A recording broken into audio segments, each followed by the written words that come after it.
มาเบิ่งดูนี่นักดนตรีน้อยนี่เข้าใจดนตรีแด้อันนี้ล่ะนี่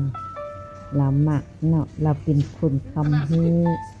บ่งอแงบ่ขี้ให้อารมณ์ดีอันนี้ล่ะนี่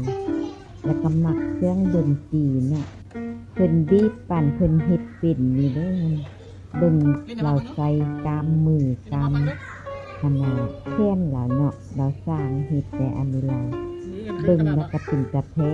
งอันนี้ล่ะหัวใจนักดนตรีแต่น้อยคนที่ว่าดิ้นดนตรีนี้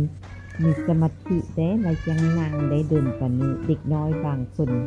สิบ่มีสมาธิเนาะแล้วก็สิอยู่ก็ได้ดนโซกินแนวใหม่แล้วมันมักเป็นคุกนำได้นี่ได้ไผเนาะสิได้อาร์ติ้งเพิ่นบ่นี่นะสิไปเป็นคุกอยู่ต่างประเทศคืออาร์ติ้งเพิ่นบ่มักแกงกินปานนี้นะไปเป็นคุกอยู่ออสเตรเลียได้อีหล่าเด้อไปอยู่นำอาร์ติ้งเด้อเฮ็ดคุกต่างประเทศเป็นคุกต่างประเทศเฮ็ดอาหารฝรั่งให้ต่างประเทศกินเด้อเนี่ยมักสิซอกสิกาพุ่นนะสร้างลิ้นเด้ออันนี้ล่ะมักฮู้จักสิซอกสิกาอีกที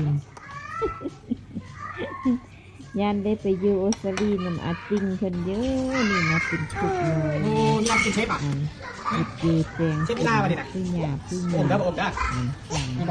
กระลับกระลับ ให้อีกคน กระลับ เป็นตะเพงเด้ออันนี้ล่ะ